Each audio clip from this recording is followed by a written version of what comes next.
श्री शिवाय नमस्तुभ्यं। गुरुजी, मैं पानी का लोटा चढ़ाते चढ़ाते मेरा पूरा कम से कम मेरे को 8 साल हो गया और मेरी जिंदगी में सुख बिल्कुल नहीं आया।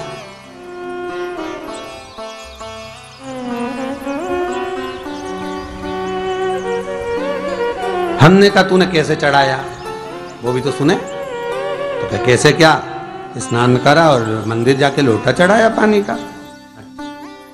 अब मैंने कहा तू चुप रहे। उसके पति, यहीं की इसी ऑफिस की बात है, भवानी मंडी से, उसके पति से पूछा, हाँ जी वर्मा जी सही बताओ पत्नी लोटा कैसे चढ़ाई। गुरुजी ना जाने कहाँ के महाराज के चक्कर में पड़ी, लोटा भर के पानी चढ़ाने जाए, नहाने के बाद बच्चा इतना सा रो रहा, चिल्ला रहा, पर उसको टच तक नहीं करे, किसी चीज के नहीं छुए, और बिल्कुल कोरी की कोरी साड़ी पहने, धुली हुई, पहले ही बाथरूम में टांग के धर दे, उसको कोई छू नहीं सकता, टाविल टच नहीं कर सकता, और ऐसी जाके शंकर जी के फिर लोटा चढ़ाए। मंदिर में अगर किसी ने छू लिया तो वापिस आ जाए, नहाए धोए फिर जाए। मैंने कहा बस अब तो तू ऐसी जिंदगी भर चढ़ाती रहे तो भोलेनाथ आएगा ही।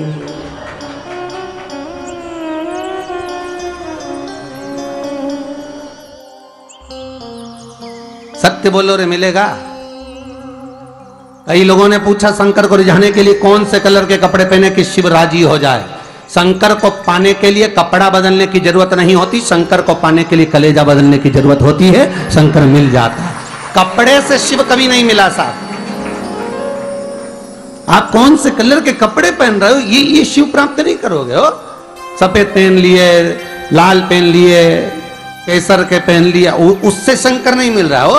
बहुत सारी रुद्राक्ष की माला धारण कर ली, हाथ में भी खूब सारा रुद्राक्ष पहन लिया, यहां पर भी पहन लिया, कान में भी रुद्राक्ष धारण कर लिया, जटा पे भी रुद्राक्ष लगा लिया, उससे शिव नहीं मिलने वाला हो।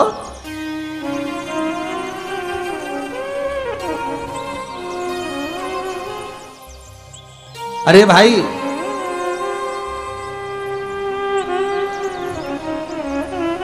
किसके पास में जा रहे हो आप जल चढ़ाने के लिए? जम के बोलिए जरा। शंकर जी के पास। शंकर जी कौन है? तुम्हारे कौन से मतलब नहीं है। भगवान को तो केवल इतना मतलब है कि आप मन कैसा लेकर आए हो। ये तन साफ करने से, स्नान करने से, खूब रगड़ रगड़ के नहाने से, लक्स पेयर से खूब घिस घिस के नालों ने, क्रीम ने, पाउडर, डेंटिंग पेंटिंग करके फिर भगवान के पास जाओ और बढ़िया 2-4 घंटे तक फैशन करके भगवान को रिझाओ। भगवान रिझेगा?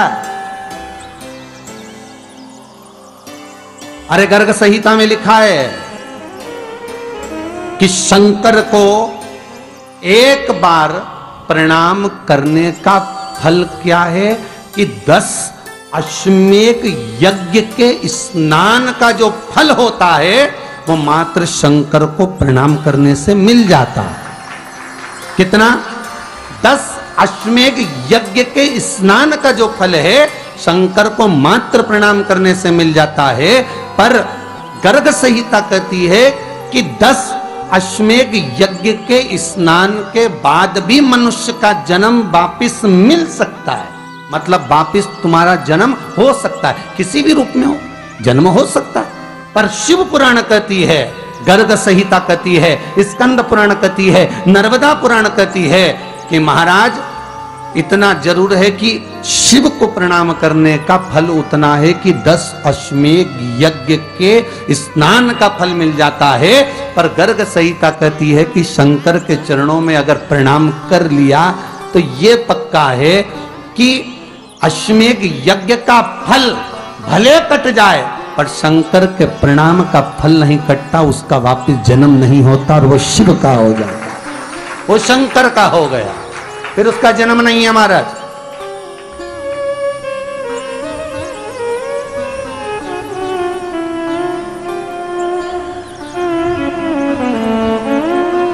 पति से कहा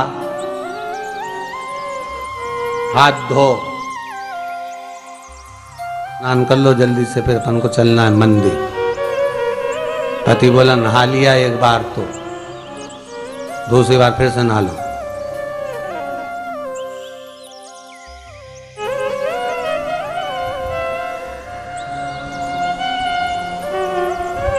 गया।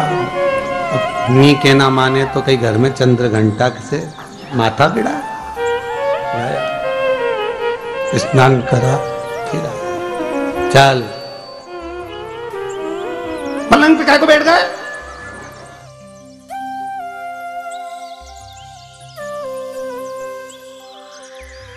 पलंगी तो है।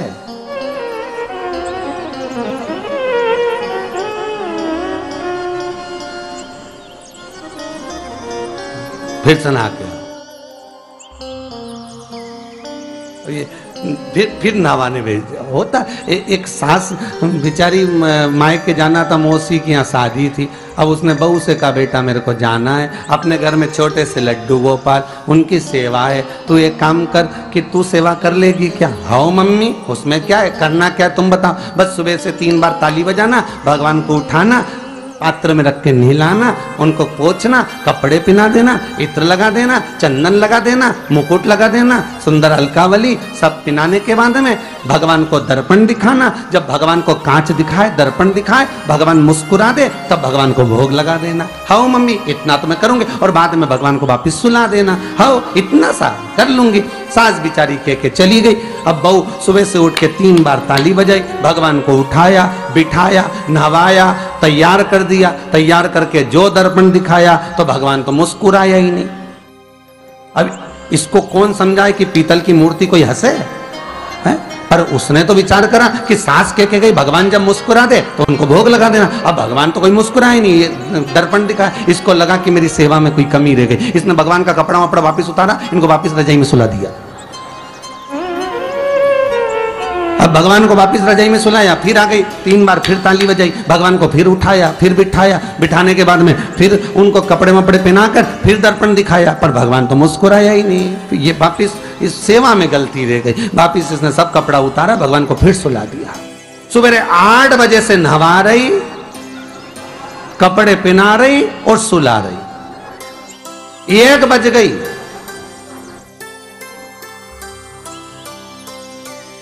कुछ गलती रह गई होगी अपने सास के। अब की बार फिर भगवान को नहवाया। भगवान भी मन में सोचे नहवा ही नहवा रही, खवा तो कछु ना रही। 28 बार नहवा दिया। इसके बाप का क्या जा, 29 बार भी नहवा देगी। सर्दी होगी तो हमको होगी, इसका क्या जा। नहवा ही रही है और खवाती कुछ नहीं, फिर सुला देती है, फिर ताली बजा। अब क्या फिर आ गई और 29वीं बार फिर बैठ गई और फिर भगवान को नहवाया, कपड़े पहनाया और पहनाने के बाद भगवान का श्रृंगार करके जैसे ही दर्पण उठाया, उठा के जो भगवान को दिखाने लगी, भगवान ने मन में सोचा अब की बार तो हंसी दूंगा, चाहे कुछ भी हो जाए। और भगवान दोनों दांत दिखा दिया। जैसे ही भगवान ने दांत दिखाया, इसने दर्पण रखा और जल्दी से भोग लाई, भगवान के जिमाया। भगवान के जिमाया, जिमने के बाद भगवान को फिर वापस सुला दिया। अब ये सुबह से जैसे ही आए तो भगवान पहले ही मुस्कुरा के, क्योंकि भगवान को मालूम है नवाएगी 25 बार का मतलब उससे चंद हंसी दो, हंसने में क्या जाता। तो भगवान पहले से मुस्कुरा के बैठ जा। अब एक दिन सास आ गई। सास ने कहा बहू अब सेवा मैं कर लूंगी। हाँ मम्मी कर लो। मम्मी सेवा करने बैठी। मम्मी ने भी स्नान कराया, श्रृंगार करा, कपड़े पहनाए, मुकुट लगाया। सब लगाने के बाद जैसे ही सास कांच दिखाने के लिए दर्पण को उठाई, इतने में से मूर्ति में से आवाज आई, दर्पण तो तेरी बहू दिखाएगी, उसको बुला दे, बहुत जोरदार दिखाती, वो दिखा सकती, तू वापिस धर दे दर्पण, तेरे बस का नहीं। भगवान को भी लगा कि भैया सामने अब इसमें कोई दिखावा था क्या? प्रेम, वात्सल्य था। भगवान भक्ति के बल पर ही था। फिर बैठ गए पलंग पे, नाव वापिस। नाते नाते चले, मंदिर पहुंच गए और राम बेलपत्तर तो घर धरी आई। जैसे ही बोली बेलपत्तर घर धरी आई, पति इसको घूर के देखा, 2 बार नवाया है और बेलपत्तर रखी आई घर। ये पति से कहती कि तुम लेने जाओ, उससे पति पहले ही बोल दिया था कि मेरा तो आज घुटना बहुत दुख रहा, बहुत घुटना दुख रहा।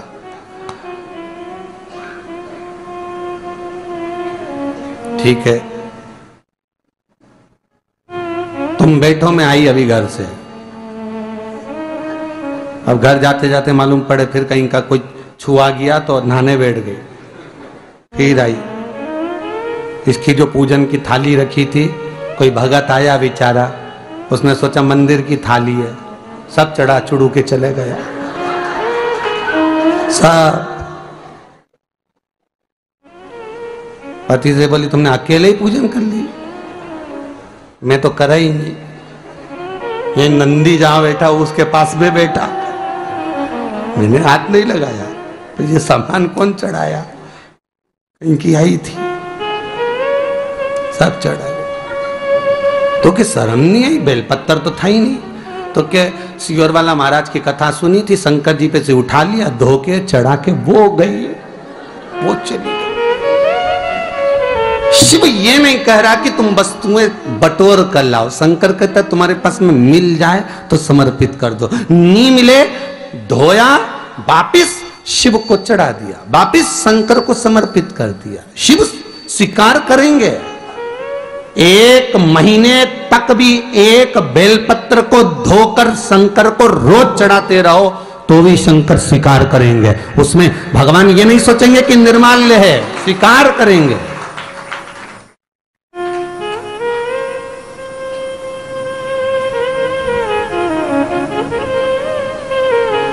पर इसका मतलब ये नहीं है कि तुम मंदिर की, घर से अगर पास में लगी हो, नजदीक में लगी हो, 8, 10, 15 घर छोड़कर कुछ थोड़ी दूरी पर भी बेलपत्र लगी हो तो लेकर जरूर जाना। नहीं तो कहीं कहीं की इतनी आलसन। उन्होंने कहा सियोर वाला महाराज बोला तुम तो उठा उठा के चढ़ा दो। तो भगवान के मंदिर में बेलपत्र नहीं जाए मालूम पड़े हो, तो ऐसा नहीं है कि नहीं जाए वाला, जाओ, पास में लगी हो तो लेकर जरूर जाओ। भगवान श्री शिवाय नमस्तुभ्यं। अगर आपको हमारा ये वीडियो पसंद आया तो प्लीज़ एक लाइक बटन दबा दीजिए, हमारे चैनल को सब्सक्राइब कर दीजिए और अपनी दोस्तों के साथ शेयर कर दीजिए।